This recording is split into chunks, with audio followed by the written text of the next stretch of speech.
our desire to follow the Lord's call for cross-cultural missions, marami pong nagtaas ng kilay.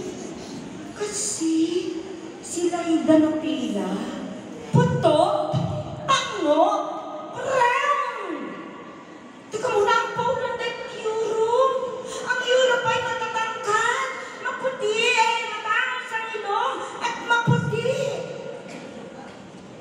God looks into the heart, mga kapatid.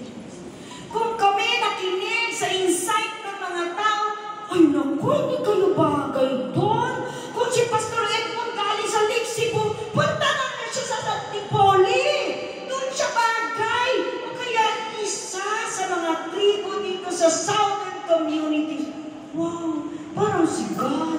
Wala namang sinasabi sa amin ng Panginoon. Kasi meron kaming kapayapaan na He wants us to bring to the people outside the Philippines. Na andun yung at peace na hindi maipaliwanag kahit ang hirap ng aming pinagdaanan.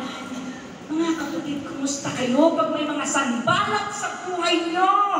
Nawawala ba ang tiwala sa Diyos? Pag sinabi ng sanbalat, uy kapatid, huwag ka na pumunta dyan. Mahihirapan ka lamang. Kapatid, mag-ingat kayo. Don't just listen to sanbalats. Si Nehemiah nagkaroon ng maraming sanbalat. Pero salamat si Nehemiah, hindi nakinig sila.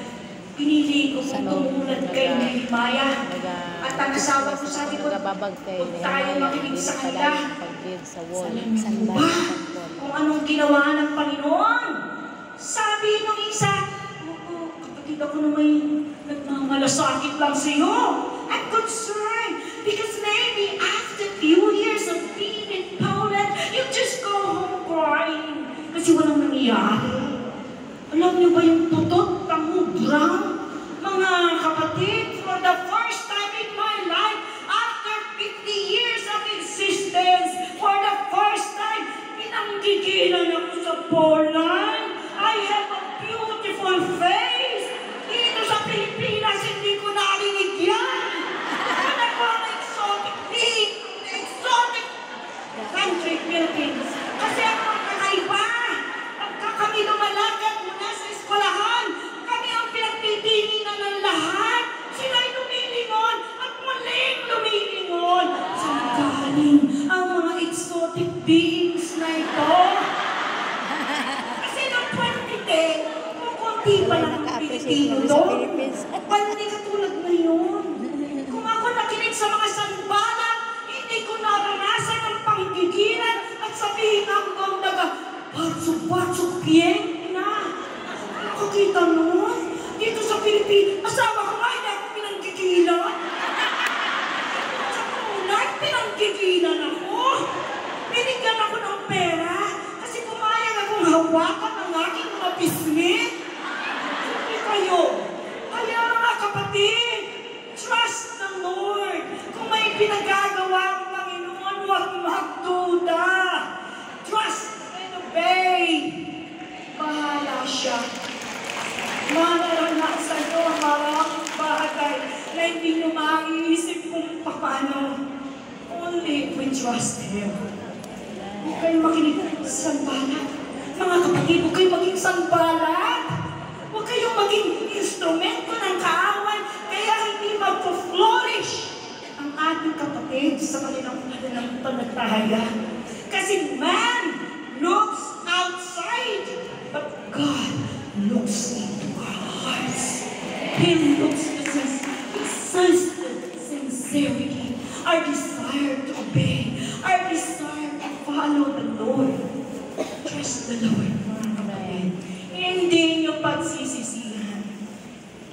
Doon ako nakaranas sa Czech Republic, hinabol ako ng babae hanggang loob ng sira, inaplos ako sa aking balat. How I wish I had your skin. Wala!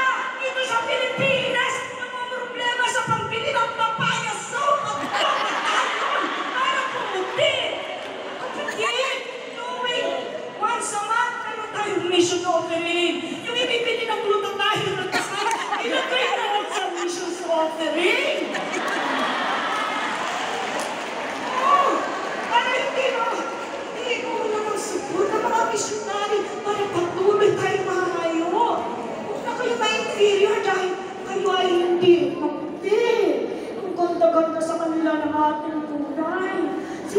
asawa mga galing pa Nigeria, yung sunod na sunod. Tayo tamang-tama naman pagkaluto. Ayun, insecure. Kayo ay putol. Pano? Brown. God loves you. God can use you. Kahit kayo ng pinaka. Kaya nung niyo po sa titulan, kamulanon, for the first time, I feel so confident. Ba't sa kayo makakala na sa tagal ko kami dito sa Pilipinas? Maraming toro, napunta ako ng Maynila. Talagang hindi ko naranasan. Sabi nga ko yung maganda. Hindi ako na yung queen of the Hanglands eh. Hindi pa rin ako maganda. Kung lang sa Poland, ako maganda. Anyway, next is the word of faith. Kasi gusto ko pong makita natin. There is a reward in trusting the Lord. And ganito po eh, sabi nga, blessed is the man who trusted the Lord, whose confidence is in Him. He will be like a tree planted by the water that sends out its roots by the stream. It does not fear when heat comes. Its leaves are always green. It has no worries in a year of drought and never fails to bear fruit. Praise God that He's the one giving us the grace to trust Him. Wala po tayong pwede pagmalaki sa Diyos. Even the grace of trusting Him comes from Him.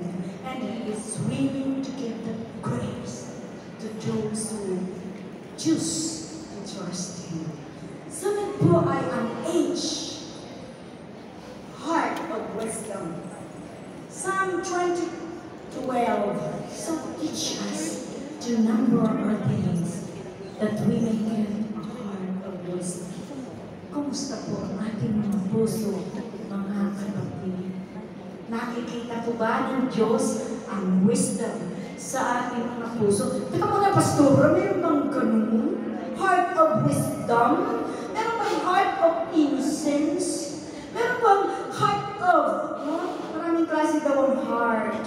But yes, let's do the wise investment to gain a heart of wisdom.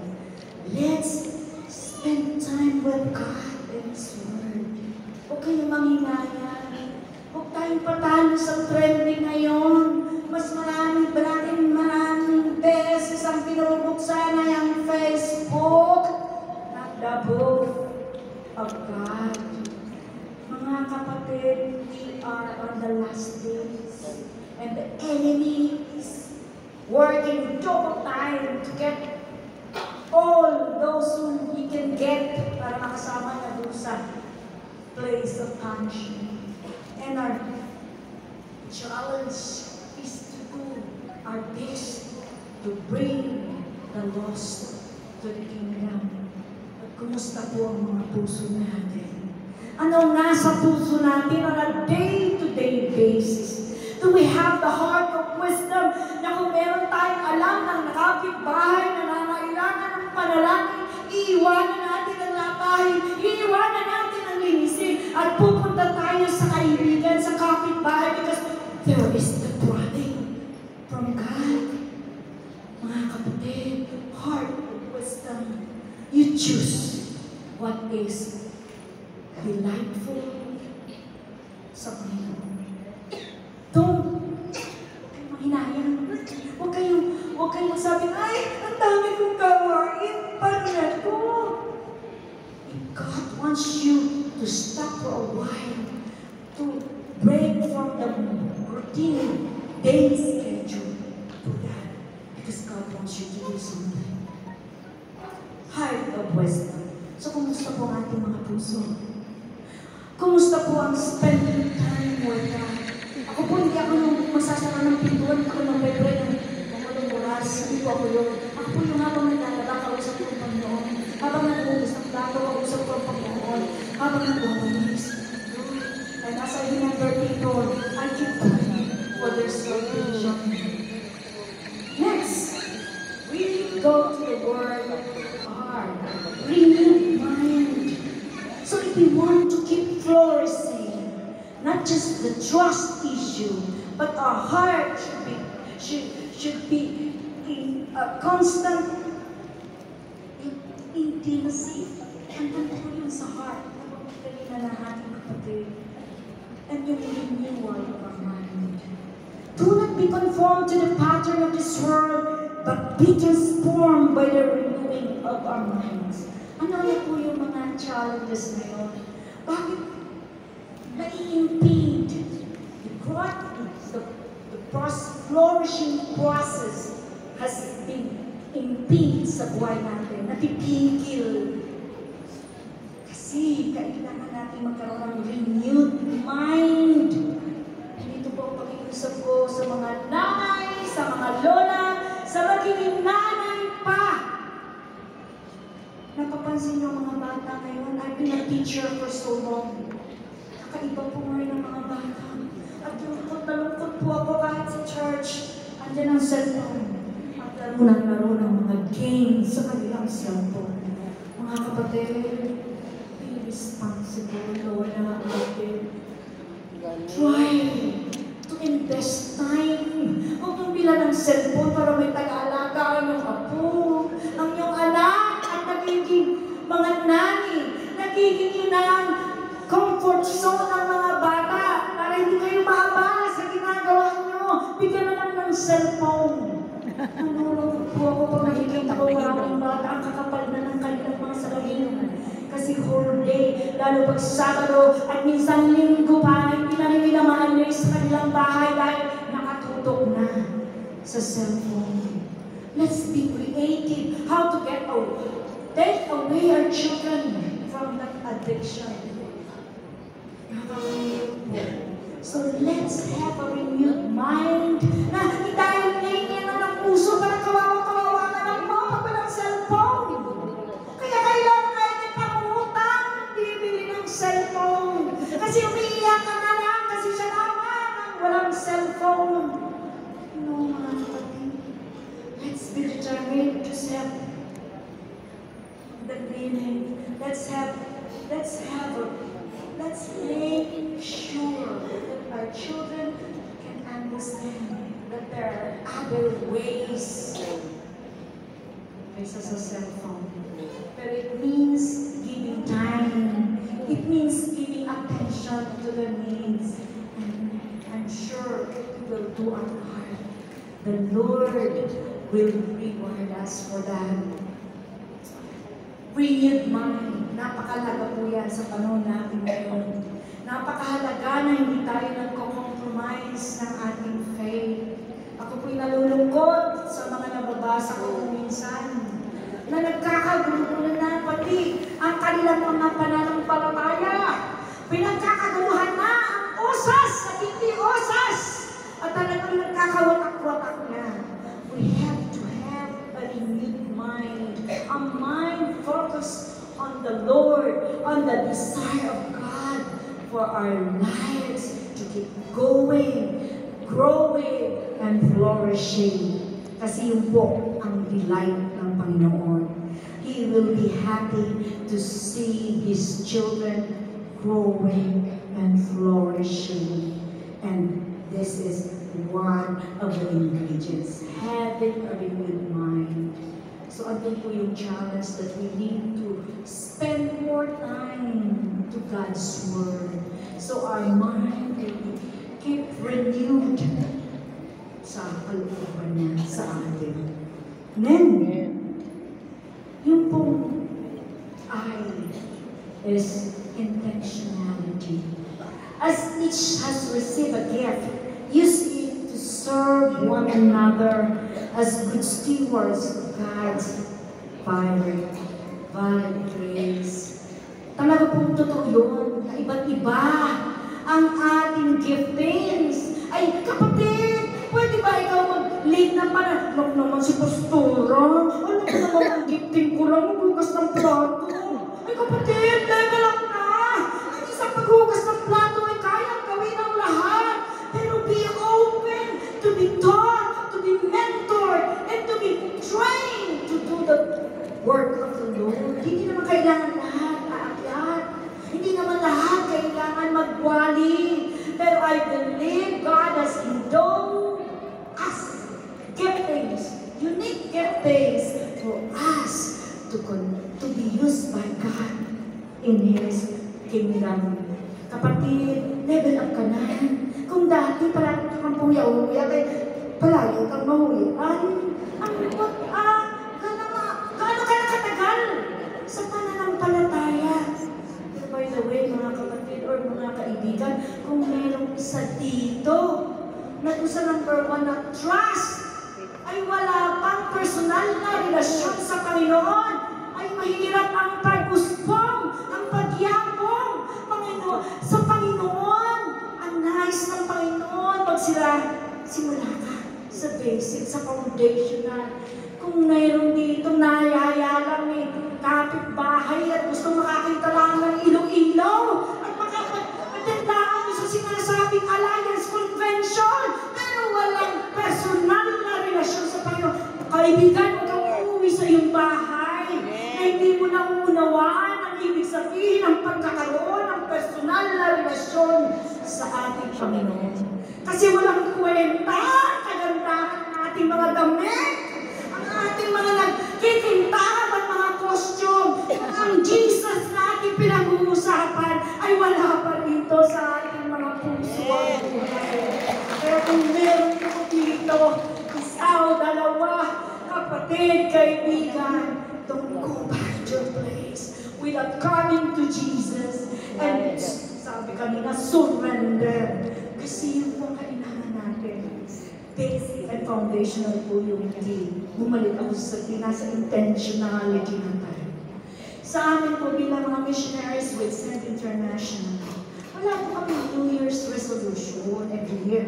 Pero meron kami at required kami gumawa ng IGP, Individual Growth Plan. Kumusta po? Ang intentionality ng puso natin na tayo hindi manatiling putot, kundi tayo ay lalago at usbong sa ating pananampalataya sa Kanya. Kumusta ang pananampalataya? Umusbong na ba? Pag sinabi ko, punta tayo sa convention. Ito, wala. Bakit?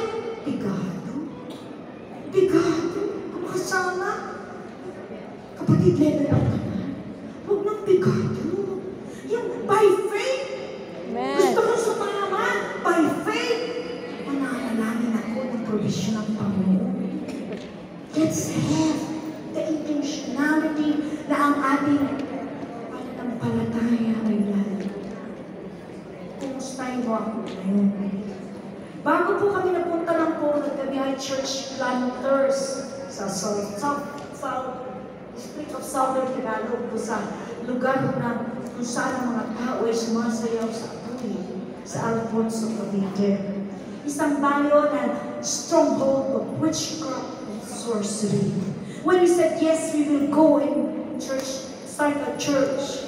Sabi po sa kama ko, sorry Pastor Ed, this time, no more budget for church planters. Sabi ng asawa ko, with or without your support, we will go there because we believe God wants us to be there. Alam niyo po ba kung naranasan namin? Ikukwento ko sa inyong lahat kung paano binuhay ng Diyos ang mag-asawa at may 3 anak sa 200 galing sa Mother Church at 300 galing sa Back to the Bible Beyond Support. The rest, ang Panginoon na po ang gumawa. Kaya po malakas ang loob namin na pumunta sa Poland with intentionality of doing the work outside because God put us in a place where our faith has deepened and we became confident that He who began the good work in us will finish it. Alam niyo po ba ang very unique experience namin doon sa baryo ng Taiwala? There, I will not forget this time that our children, because of yung commercial ng Jollibee, takang na takang sa Jollibee! Yung pagka yung Chicken Joy, naku sabi nila, Mami, kailan kami kakain ng Jollibee? Yung usual, na-pray ko na. Kapag may blessing si Lord, pupunta sa Jollibee. Yun po yung kalaging dialogue eh. Pero sa mom, ang puso ko'y kinukurot kahit isang pirasong manok na prito hindi ko maibigay sa aking anak na nasa Lord. Opo naman dumating ang araw, ang mga anak ko ay aayawan ng ministry dahil ang manok hindi nila matikman. Ano ang ginawa ng Panginoon? Maya-maya bumukas ang aming pinto, ang aming puso ay dalang mainit na ano. Ang laki ng tipat, hindi niya sinakman, pinitpit niya ang balat para itin sa aking mga anak. Grabe ang Panginoon, pinatulan ang anak ko na natatakam sa manok. Kinuha ko na ito'y totoong pangyayari. Doon ako umanga sa Panginoon. Cravings lang po yun. Hindi mamamatay ang aking mga anak kung hindi makakain ng chicken na yan. God, in His awesomeness, He can command at iring para kumuha ng chicken. Ang chicken na ito ay kinayat sa tatlo at ibinigay sa aking mga anak. Solve ang craving sa Jollibee. Yan po ang Panginoon. Pagpagpag po natin ang Panginoon. Kaya kapatid, kung ikaw ay nasa Panginoon, Nakatuming Davao lagi. wag ka mong Pero na nagukod sa amo ang hatag ug makulo. Loy! Kabalot Huwag ako. ka magparinig sa akin. Isa ka murag box. Mga burger, mga na. Pag isinupo mo sa Panginoon, Taga-Davao to sila. pangailangan mo. Yung people na mo sa Hindi una. ka mabibigo kapatid. Nakita din mo. Kita. Unexpected ni. Kita sa Amisa. Dalawa itong taga-Taiwanag na alam ang kwento ito, wala silang naalalaman na kami walang isasakin sa amin. But the Lord has been so faithful. Hindi niya kami pinabayang nagutom. Kung wala kaming kanin sa table, may kapitbahay na tumuktok. For the first time, nagdala ng 5 mais na nilaga. So, hindi kami nagutom. May mais. Ito po, hindi lang sa mga church planters, mga workers, lahat. Ingatan niyo ang puso ng mga anak niyo. Huwag ipakita sa mga anak na kayo ang makawasa sa sarili dahil talong at kangkong ng ang ulam niyo. Naranasan namin, Mami, kain na tayo. Anak, let's pray. Tapos na ang worship. Nagsisimula pa lang kami ng worship with the new believers. Eh, Mami, wala nang, ay, pray tayo. Mami, wala naman tayo pagka. Ito ka po, anak ko. Buyaban mo. Hindi kayo ng kape ba? Mami. Eh, anak, ang kuyaban mo, shake, mahal. Eh, Mami naman, wala din naman ang shake. Ay, anak naman, madali lang yan. Here's the guyaban, here's the water, here's the sugar, and then shake, shake, shake. So, let's be creative. Let's be intentional how to bring out our children na hindi sila mag-i-end up sa Sa piting. si mommy ko, si daddy ko, preach ng preach. Thankful is God, hindi naman kami makain. So marami. Sa generation na susunod sa atin, they will not love the ministry. Kasi hindi tayo intentional how to be creative and not for them to feel na kawawa sila. Kasi Christian ang nanay, kapitbahay namin. Lord of the wedding. Sa maya-maya bumibili ng fried chicken. So, mga kapatid, let's be intentional on how to train the next generation for them to believe that we have a living God. We have a powerful God. Intentionality. Victorious life. And sabi po sa Corinthians, but thanks be to God who gives us the victory through our Lord Jesus Christ. Pressures of life. Normal po yan. Kanya lang, may dalawa kong klase ng pressures. The external and the internal pressures. At minsan daw po ang malaking challenge. Hindi yung external. Kasi madali natin walang paraan yan walang bigas. Ayun, kapag kami sa utang, tatakbo sa kapitbahay, mangungutang. Hindi kayo maghihintay ng train para magpala ng chicken. O kaya, mangungutang kayo sa inyong mga kaibigan para pumunta sa Jollibee. Kasi kawawang anak ko, birthday pa naman. Kahit Jollibee na. Alam nyo, wala sa BF namin yun. Hindi namin na, sana nga yung mga anak na pag-birthday, kailangan may cake, kailangan may Jollibee, kailangan may bag. Hindi naman po nila pinapansin yun eh. Pero hindi sa ating introduce sa kanila. Pero yung victorious life, mga kapatid, talagang it's God who will give us the victory. I turned 63 years old po noong June 11. Alatado ba? Senior na po ako. Pero alam mo po ba, ang isa kong pinasasalamatan sa Panginoon, the blessing of friendship.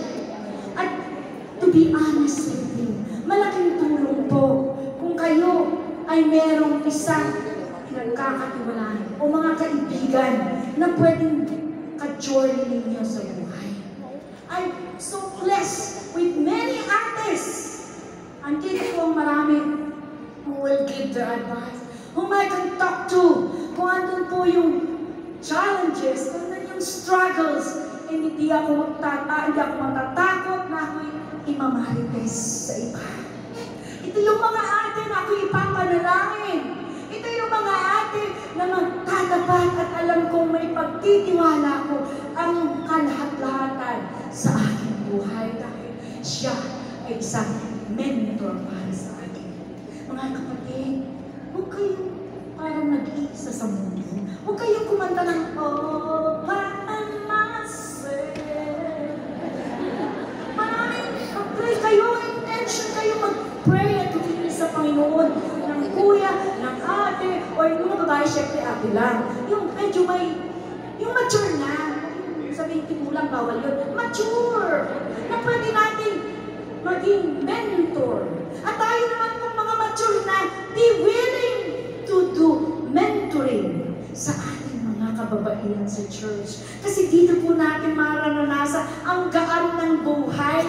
Tayo po mga asawa ng pastor, huwag na kayong mag-share sa miyembro. Baka mamaya yung prayer meeting, hindi nyo alam kayo na ang pinagmamarites nila. Kaya hanap kayo. Hanap kayo ng someone you ask God. And I'm so blessed to have all these artists na meron ako. Sarap pong mabuhay. Ang sarap maglingkod sa Panginoon dahil alam mo hindi ka nag-iisa.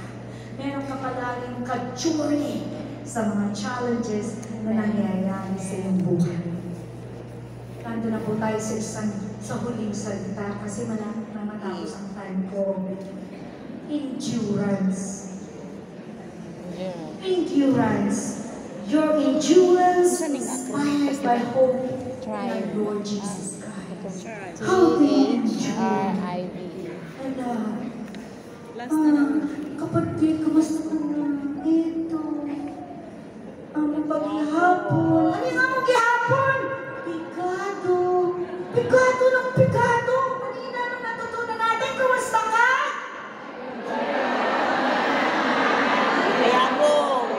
Pwede po ba, mga kapatid, pag-uwi nyo sa inyong mga simbahan, pag may narinig kayong kapatid, ano yan, kumusta kapatid? Ito, ako gihapon, picado. Pagpawalan na ng salitang picado kasi palaging Pitos gapon. Hindi ako picado. Asal man yung Ginoo. Nagdadala ng chicken. Bumirang si Muhan. Sikag pangalaga sa mga may pigado ka pero buing na. Hindi na pusa ang nagdi-deliver ng chicken. Kasi pinayaman na ako ng Panginoon hindi dito.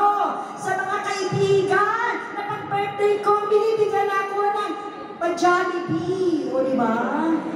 Oh, that's how great our God is. And the word endurance, kapatid. Nakailan ng energy drink para hindi kayo mawalan ng lakas. God's energy. Tandaan, pagka, ano sabi, even in the old days, meron pa, sap. Kasama ng sap yung energy. So let's be inspired because God, He who called us is faithful. Hindi lang ang gawain ng pagmimisyon o ang pag-evangelize ay hindi nakasalalay lamang sa mga missionaries. Tayong lahat in our own context are missionaries for the Lord. Pastora naman, ginawa ko sa katandaan ko, ginawa ko marunong magsabi ng verses eh. Parang mo sisir. Kapatid! Huwag ka na mag-alala sa memory verses. Yung buhay mo na lang. Let it speak. The buhay na pinamumuhay mo because you want to do what God wants you to do. Kumusta na? Ilan ang kaluluwa? Ilan ang kapatid? Ilan ang kapitbahay na talaga sa Panginoon? Ilan ang kaibigan? Kumusta na yung pagbabahagi? Ay, kasi matanda na ako, bigyan na natin. Kaya nga ako kami kukuha ng pastor. Yung medyo bata, parang yung pastor namin, siyang mag-spearhead ng evangelism. Mali po yun. Kaya akong pastor. Kung kaya lang kayo kukuha ng pastor, siya lahat ang gagawa. Tapos na po yun. May paradigm shift na po tayo when it comes to evangelism and propagating the Word of God. Each one of us will be responsible together. Pwede po tayong magtulungan for the kingdom expansion.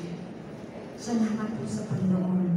Because it's He who gives us the energy, the endurance, the hope that we have in the Lord Jesus, na nothing is in vain. Kung ang ginagawa po natin ay para sa Panginoon, hindi po ito in vain. Let's be immovable. Let's be active in the kingdom expansion of the Lord. So trust, heart of wisdom, renewed mind, intentionality, victorious life, endurance. Lahat sabihin natin, try. Harap sa kapatid. Harap sa kapatid. Kapatid. Galutin natin, tayo ay lumabong. Patuloy na lumaman. Lumabong. Pero huwag tayo magmayabang. Salamat po sa Panginoon. Ito po ay para sa Panginoon na nawa ay maging inspirasyon at magdala natin pabalik sa ating mga pupinahan.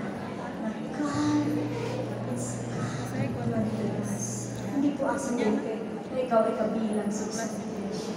It's God who planted us. It's God who was the fruit and the bearing of the fruit. Huwag po natin kalimutan ang mga trees na ginamit. Yung mga trees na ang alam mo natin ay ang ganda na po.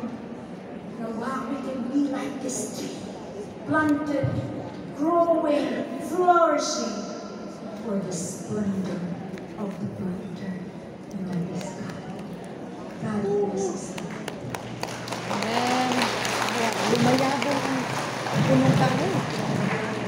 Lumayabong.